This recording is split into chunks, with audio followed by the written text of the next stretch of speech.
Okey, kembali lagi bersama Mr. Faiz. Hari ni kita mancing udang galah di SS, iaitu di kawasan Gombak. So, hari ni aku plan mancing 4 jam dengan bayaran RM85, 3 player termasuk umpan iaitu RM270.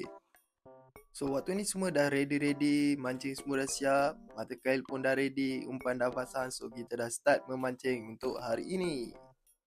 So, ini kali kedua kami mancing di sini. So, malam ni agak ramai guys malam ni. Saat-saat yang ditunggukan, Zaz orang pertama menaikkan jenggo. Bukan jenggo lah, tak tahu ni jenggo ataupun sosis. So, ini adalah udang pertama yang berjaya kami naikkan. So, member dah happy, senyum sampai telinga. Keadaan semakin mencabar kerana semakin ramai orang masuk dalam kolam.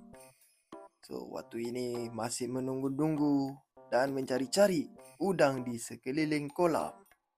Tidak lama kemudian, Zaz berjaya menaikkan lagi udang galah. Oh, lucut pula. Dan tidak lama kemudian, Zaz, rakan di sebelah kita pun cuba menaikkan, tetapi apakan daya, lucut juga. Rakan kita di sebelah tidak mendiamkan diri, menaikkan seekor sosis juga. Inilah Fizzy Angler yang pakar memancing sosis.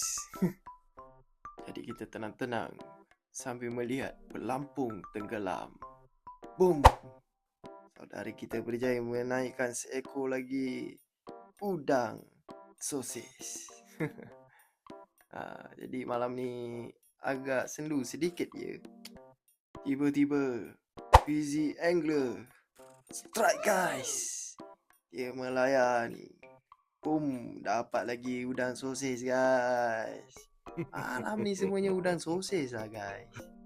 Dan Encik saudara Ifat Nakil berjaya menaikkan lagi seekor udang sosis. Tiba-tiba joran saudara kita bengkok habis guys. Ni agak kasar yang ni. Adakah sosis lagi? Oh, agak menarik di situ. Kita lihat.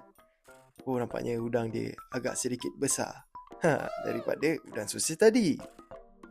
Dan dalam diam-diam, Fizzy Angler berjaya lagi menaikkan seekor udang galah.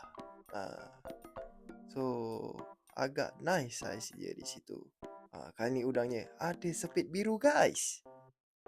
Jiran kita ni memang kuat bakalan lah guys. Lepas dia. Kali ni udang yang bersaiz agak mantap juga ya. Dan kita lihat saudara kita di situ berjaya menaikkan seekor udang sosis lagi. Tiba-tiba orang mancing udang dalam kolam guys. Tapi Fizzy Angler ni agak lain sedikit. Dia mancing udang dekat atas guys. Saya dah kata dekat atas tak ada udang. Dia mancing juga udang dekat atas tiang kayu tu. Dah tak pasal-pasal gulu hara sekejap di kolam tu.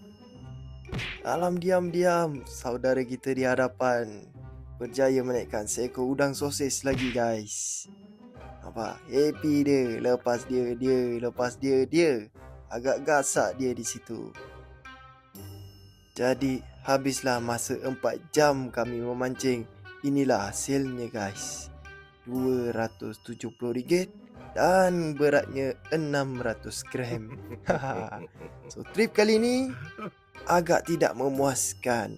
Tapi untuk kenangan, mantap guys. Dan kami terus pulang bersihkan udang, campak dalam kuah tom yum. Terus disantapkan nasi berani berlaukan tom yum udang galah. So thank you for support. Bye bye guys.